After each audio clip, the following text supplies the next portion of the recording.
के ना देख, रुक के ना देख, रुक के। अभी डाउनलोड करें तक ऐप। नमस्कार, आप देख रहे हैं आज तक। मैं हूं आपके साथ रोहित सरदाना। कूटनीति का चाइना गेट। जी हां, आज तक पर आज दिन भर है सुरक्षा सभा, क्योंकि एक तरफ सरहद पर जो तनाव है उसको दूर करने के लिए भारत और चीन के फौजी अफसरों के बीच बातचीत बस शुरू होने वाली है। मीटिंग के लिए भारतीय core commander Harendra Singh helicopter से मोल्डो गए। एक महीने से जारी तनाव को कम करने के लिए होने वाली यह बैठक टॉप कमांडर स्तर की है। यह बैठक लद्दाख के चुशूल के करीब मोल्डो में होगी। मोल्डो टकराव की जगह से 20 किलोमीटर की दूरी पर है। इस बैठक के पहले भारत ने साफ साफ संदेश दे दिया है कि वो अपनी जमीन में घुसपैठ कतई बर्दाश्त नहीं करेगा। बातचीत में भारत पेंगोंग त्सो, गलवान घाटी और डेमचोक में तनाव कम करने का ठोस प्रस्ताव रख सकता है। पूर्वी लद्दाख के ये वो 3 अहम इलाके हैं जहां करीब 1 महीने से दोनों देशों के बीच कम तनाव बना हुआ है। इनमें गलवान में स्थिति थोड़ी सी बेहतर हुई है, लेकिन पेंगोंग त्सो को लेकर तनाव ज्यादा है। तो जो खबरें आ रही हैं उसके मुताबिक अब से थोड़ी देर के बाद यह बातचीत शुरू होगी और मेरे सहयोगी मंजीत नेगी और जानकारी इस पर दे रहे हैं। मंजीत,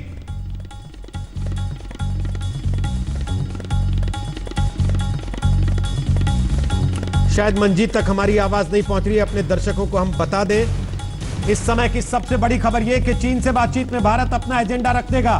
भारत की तरफ से प्रस्ताव सीधे सीधे तौर पर तैयार है और पिछले 1 महीने से जो विवाद चल रहा है उसको लेकर भारत मजबूती से अपनी बात रखेगा। भारतीय सेना पिछले 1 महीने से आंख में आंख डालकर चीनी सैनिकों के तैनात है। जैसे जैसे चीन ने वहां ताकत बढ़ाई, भारत ने भी वहां पर अपनी ताकत बढ़ाते हुए साफ संकेत दिए हैं कि भारत कहीं भी। मंजीत नेगी हमारे सहयोगी इस समय आ गए हैं और जानकारी लेकर। मंजीत, क्या जानकारी आपके पास आ रही है?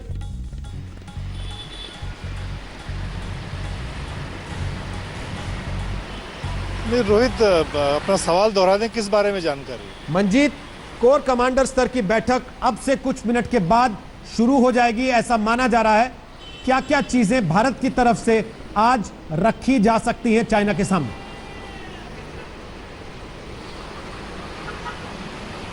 देखिए रोहित, बातचीत शुरू होने वाली है। पहले समय 11 बजे का था, लेकिन अभी 11 से 11:30 के बीच में माना जा रहा है कि बातचीत शुरू हो जाएगी। अभी सेना के सूत्र बता रहे हैं कि हमारी तरफ से जो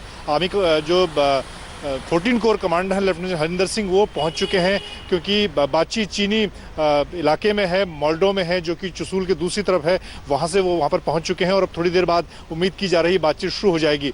रोहित, 2 बड़े मुद्दे हैं जो भारत की तरफ से रखे जाने हैं, खासतौर से जो 1 से 1.5 महीने पहले जो स्थिति थी तीन अलग अलग इलाकों में, चाहे हम गलवान नाले की बात करें, इसके अलावा जो पेंगोंग त्सो लेक की बात करें, उन इलाकों में जो पहले की स्थिति थी वो चीन को माननी होगी। और दूसरी बड़ी बात, चीन का जो बड़ा विरोध निर्माण कार्य को लेकर रहा है गलवान नाला के आसपास और दूसरे इलाकों में, भारत ने जो अपने इलाके में जो सड़कें बनाई हैं, जो इस वक्त बीआरओ पुल का काम मंजीत, कर रहा है, फिलहाल जानकारी देने के लिए वापस आपके पास आएंगे। मंजीत सिंह नेगी मेरे सहयोगी लगातार नजर रखे रहेंगे।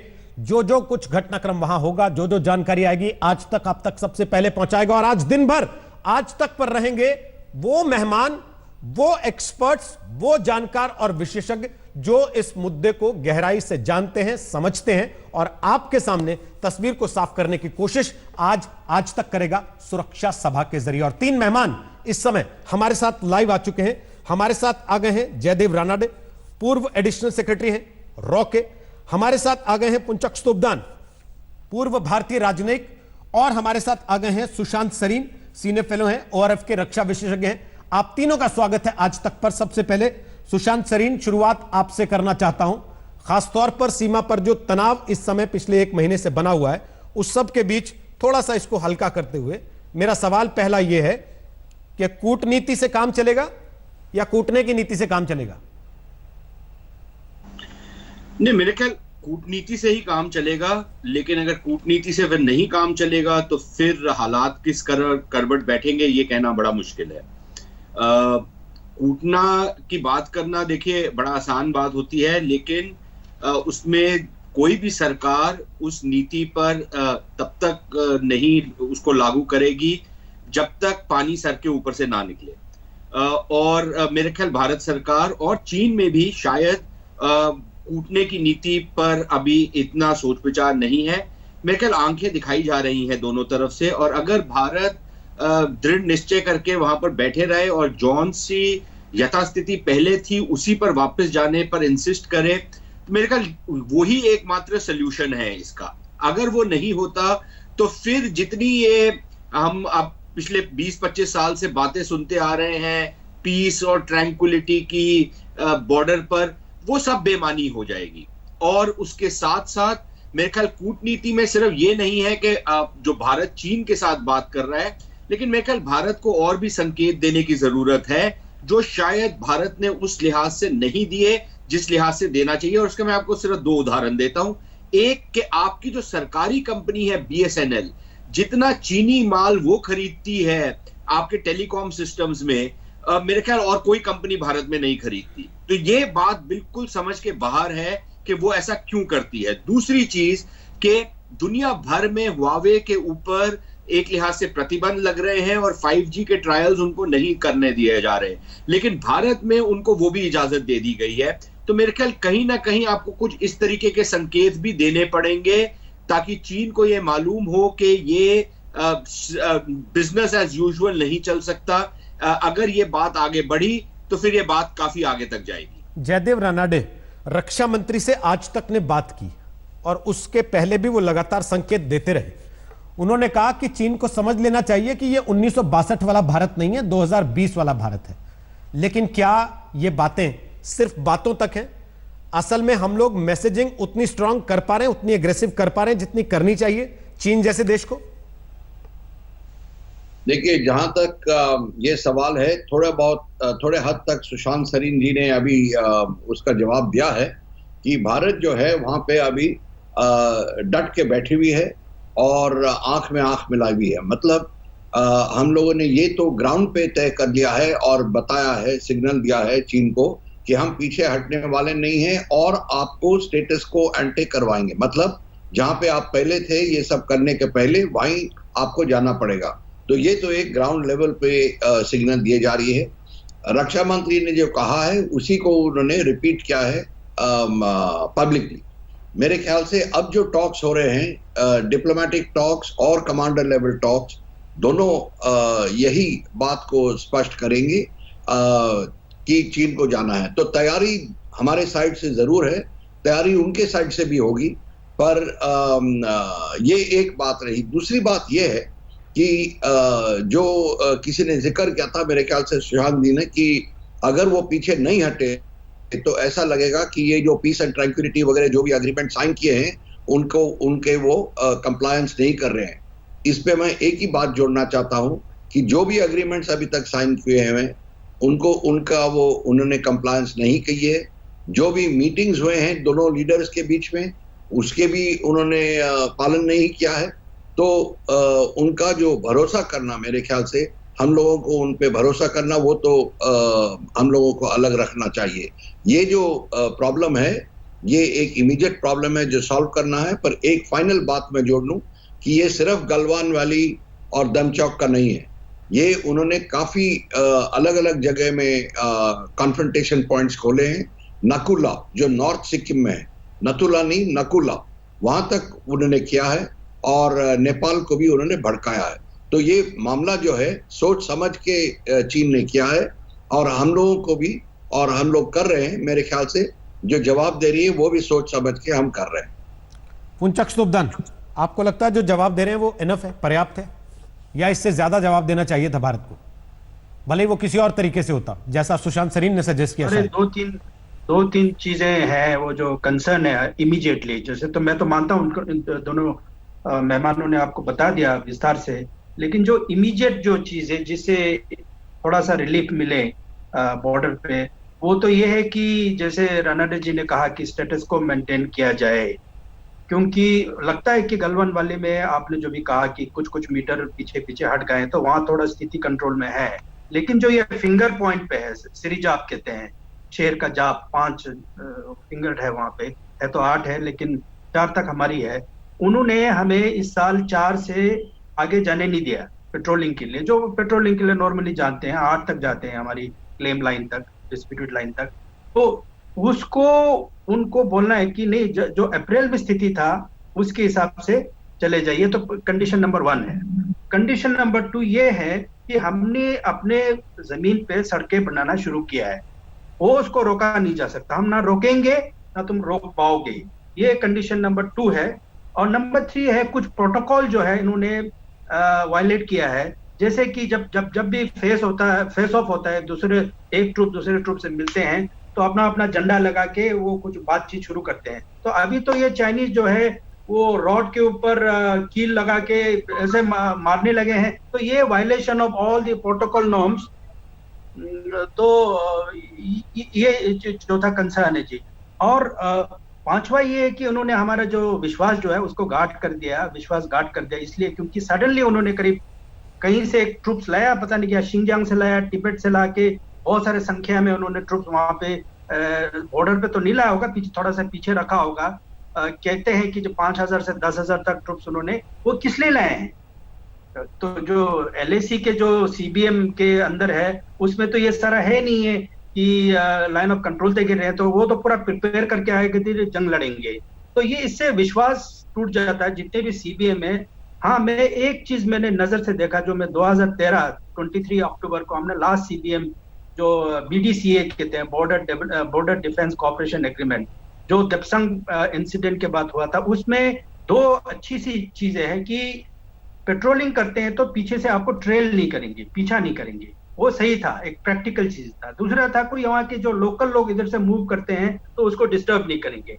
लेकिन उस जो 8 एग्रीमेंट थे, 8 एग्रीमेंट के अंदर ये कहीं भी नहीं लिखा है कि एक दूसरे के यहाँ पे कंस्ट्रक्शन वर्क शुरू हो जाता है या रोड बनता है या सड़क बनता है या कोई बिल्डिंग बनता है तो उस टाइम पे क्या करना है। ठीक है, तो मुझे लगता है कि इसमें थोड़ा सा अमेंडमेंट चाहिए, दोनों फौज मिलके, कि ये जो BDCA के अंदर थोड़ा सा अमेंडमेंट लाके, भाई इस स्थिति में आप क्या कर सकते हो। वो कभी शायद मैंने नहीं पढ़ा, अगर हो तो जो आर्टिकल है 1 से लेके 8 तक, उसमें कुछ और चीजें हैं, लेकिन ये नहीं लगा, क्योंकि अभी हम जब सड़क बना रहे हैं, वो भी बना रहे हैं, हम भी बना रहे हैं, उस स्थिति में क्या हो, तो इसको लेके क्लियरिटी को लेके करें तो फिलहाल के लिए स्टैंड ऑफ हो सकता है। लेकिन बाकी तो बॉर्डर टॉक्स चल रहा है दोनों देशों के बीच में, 21वां या 22वां बात चल रही है, तो एक लंबा वो है। लेकिन मुझे नहीं लगता है कि ये इमीडिएटली सॉल्व होगा। जनरल हरेंद्र सिंह को वापस आके अपने सीनियर्स के साथ बात करने पड़ेंगे जी। लेकिन ये ऑप्शन क्लोज नहीं है, ऑप्शन और चलते रहेगा, स्टेप बाय स्टेप अप्रोच है। अभी तो सिर्फ हम एक मिलिट्री लेवल पे बात हो रहा है। कुंचक स्तुपदान, इसके पहले भी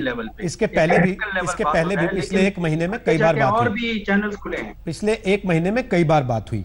उसके बाद आज की बातचीत को खास दर्जा मिला क्योंकि एक बड़े स्तर की बातचीत थी।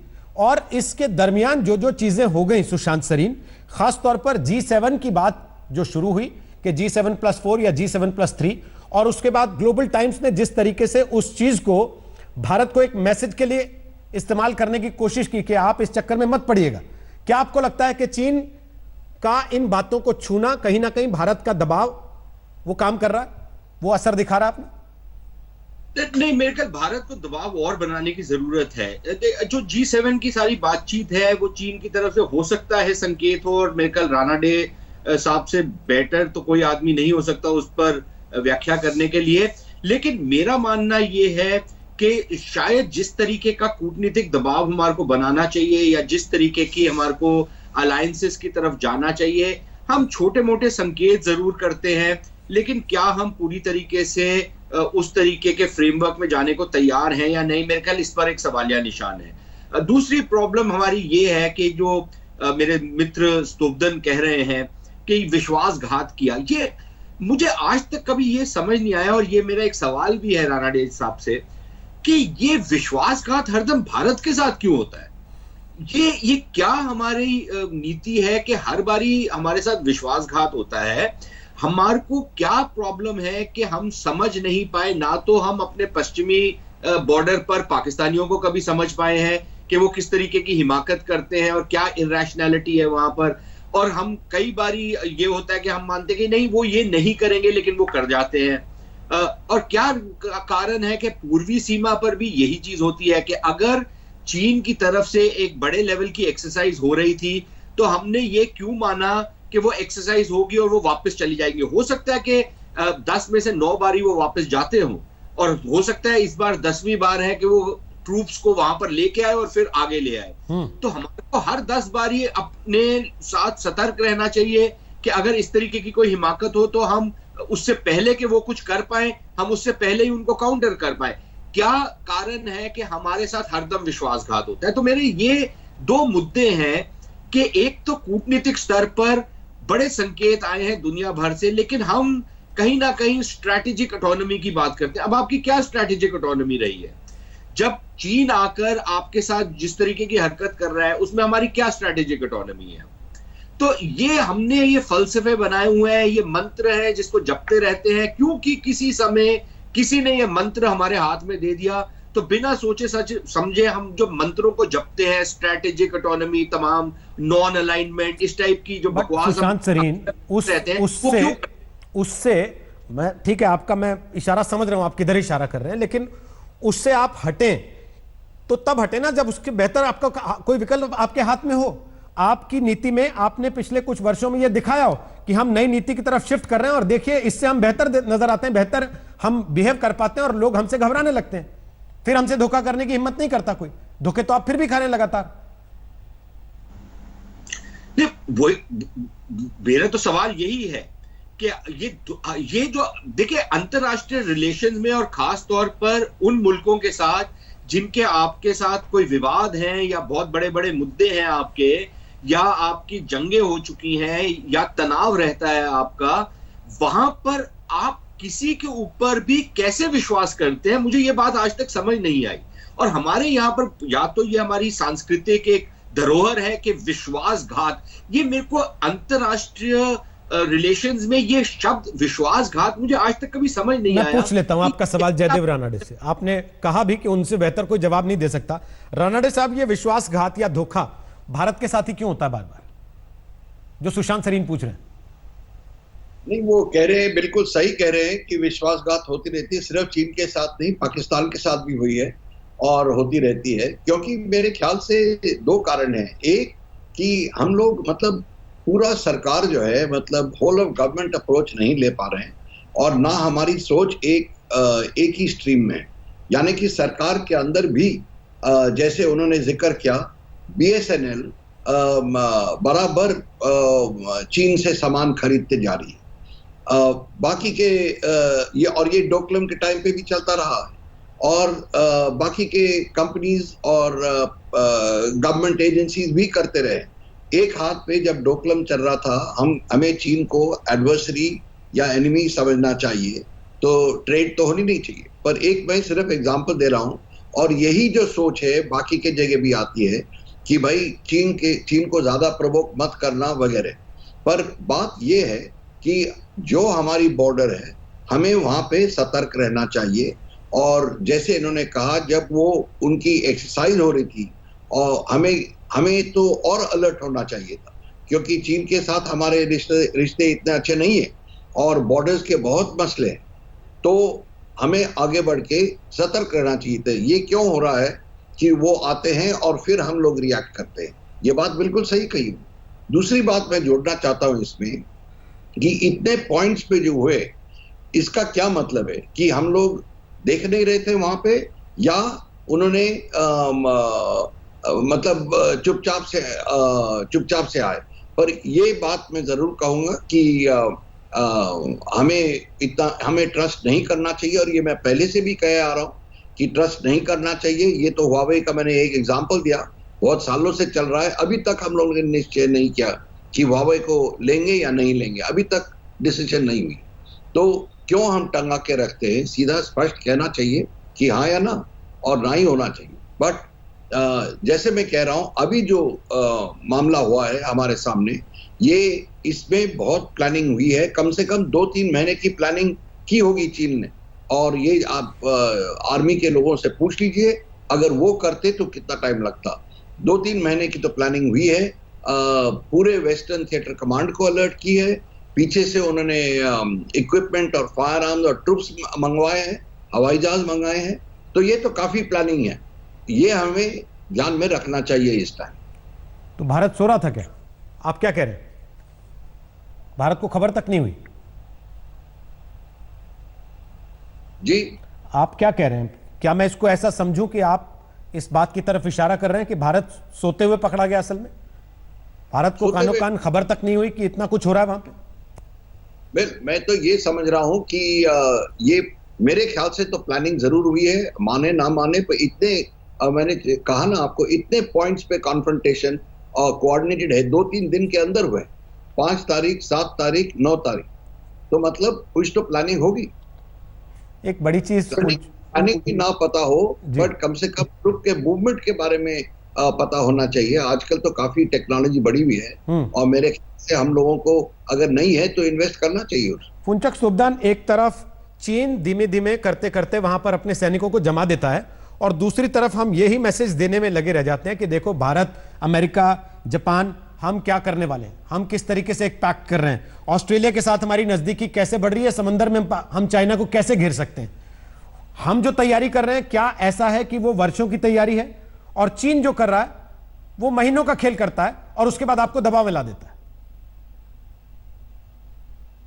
देखिए, पहले तो मैं ये कहना चाहता हूं, मैंने इसलिए विश्वासघात की जो टर्म को यूज किया था क्योंकि ये जो बॉर्डर है लद्दाख में, ये कोई हॉट बॉर्डर नहीं है। इस पे हमारा सीबीएम चल रहा है, एक पीस एंड ट्रैंक्विलिटी एरिया है जिसके अंदर बहुत सारे कॉन्फिडेंस बिल्डिंग मेजर्स और मैकेनिज्म लगे हुए हैं काफी सालों से, 93, 96, फिर इस तरह के बहुत सारी चीज बनाए हुए हैं। यहाँ पे ना उनकी ज्यादा डिप्लॉयमेंट है ना हमारी ज्यादा डिप्लॉयमेंट है। अंडरस्टैंडिंग है, एग्रीमेंट है कि भाई हम एक पीस एंड ट्रैंक्विलिटी यहाँ मिलेंगे। अगर उस एग्रीमेंट के तहत आप लोग काम नहीं करेंगे तो विश्वासघात ही हो गया ना।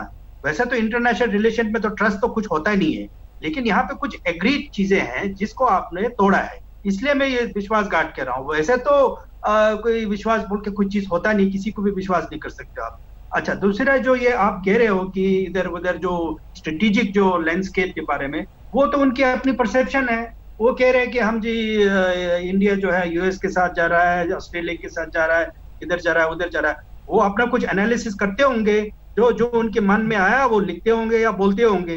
तो जरूरी थोड़ी है कि वो जो सोचते हैं हम भी सोचें। मैं नहीं मानता हूँ। जब अगर भारत अपनी यूनाइटेड स्टेट के साथ रिलेशन अच्छा रखता है तो अपने इंटरेस्ट के लिए रखता है, वो चीन के खिलाफ तो नहीं रखते हैं ना। हमने ऑस्ट्रेलिया के साइन किया था, या कहीं भी जो इंडो पैसिफिक जो अभी लोग कहते हैं, वो चीन के खिलाफ हमने बोला है सिर्फ रूल बेस्ड ऑर्डर है। बस डेमोक्रेसीज के अंदर जितने जो फ्रीडम के मुताबिक जहाँ नेविगेशन होगा, जहाँ होगा, वो अब इंटरनेशनल एक कोऑपरेशन हो रहा है। हम सब मिल के चाइना को मारेंगे पीटेंगे, ऐसा तो कोई कहीं लिखित में है नहीं, कोई स्ट्रेटेजी भी नहीं है। ना ऑस्ट्रेलिया के साथ स्ट्रेटेजी है, ना यूनाइटेड स्टेट के साथ स्ट्रेटेजी है। तो चीन को ये कह देना कि हम इनके साथ मिलके चाइना के अगेंस्ट अटैक करने वाला है, गैंगअप होने वाला है, उनकी अपनी सोच है, वो सोचते रहते हैं। हम भी सोच सकते हैं बहुत सारी चीजें, लेकिन इस तरह अभी तो इस तरह बातें नहीं करते हैं। वो और पाकिस्तान मिलके हमें बहुत छेड़छाड़ करते रहते हैं, ये मेरा मानना है। हम भी सोचते हैं, परसेप्शन क्रिएट करते हैं। तो ये उनकी अपनी थिंकिंग है। जो अभी जो ग्लोबल टाइम्स कह रहा है, धमकी दे रहा है कि आप यूएस के साथ जाने से आपको बहुत नुकसान होगा, तो हम क्या कह सकते हैं? उनके दिमाग को बंद तो नहीं कर सकते हम, वो लिखते रहेंगे। जो इस पे परवाह नहीं करना चाहिए। जो हमें सरकार, दोनों सरकार मिलके इस चीज को डिसॉल्व किया जाए, उसके बाद फिर जो परमानेंट सोल्यूशन जो भी होगा वो पॉलिटिकल लेवल पे होगा। जो प्रधानमंत्री जी और प्रेसिडेंट शी जिनपिंग के बीच में जो चल रहा है समिट लेवल, उसी लेवल पे ही होगा। गिव एंड टेक होगा, बार्गेनिंग होगा। बड़ा बार्गेनिंग तो एक ना एक दिन करना पड़ेगा, या कुछ दे हमें ना हम उनको दे, कुछ तो हो। तो मुझे लगता है वो स्थिति अभी तक आया नहीं है। कहीं ना कहीं अब तो वॉर तो कोई चाहता नहीं है। चीन के लिए भी बेइज्जती है कि वो हर जगह से किसी सब लोगों के साथ लड़ाई करते रहे। ठीक सर, हमारे भी कोई इंटरेस्ट नहीं है। हमें तो बहुत सारे और भी प्रॉब्लम है, हमें और तरक्की करना है, तो इन चीजों में क्यों फंसते रहे? हाँ, लेकिन एक एक इंच को संभालना है, वो जरूरी है कि उनको बोल दिया जाए, देखिए ऐसा मत कीजिए, हम दोस्ती चाहते हैं, लेकिन ये नहीं कि चीन को कोई हेट नहीं करता है। चलिए देखते हैं सर, भारत आज कितनी मजबूती से उस बात को चीन के सामने रख पाने में कामयाब होता है, जो बात आप लोग कह रहे हैं। नजर लगातार हमारी बनी रहेगी जो बातचीत आज भारत और चीन के सैन्य अधिकारियों के बीच चल रही है, लेकिन साथ साथ एक के बाद एक एक्सपर्ट्स आज तक पर होंगे सुरक्षा सभा में, जो आपको इस मुद्दे से जुड़ी एक एक जानकारी गहराई से बताएंगे। छोटा सा ब्रेक ले रहे हैं, आप देख रही हैं आज तक। नमस्कार, मैं हूं अंजना ओम कश्यप। हमें उम्मीद है ये वीडियो आपको पसंद आया होगा। लेटेस्ट खबरों के लिए यूं ही देखते रहिए आज तक, और इस वीडियो के पसंद आने पर लाइक, शेयर, एंड सब्सक्राइब करना ना भूलें।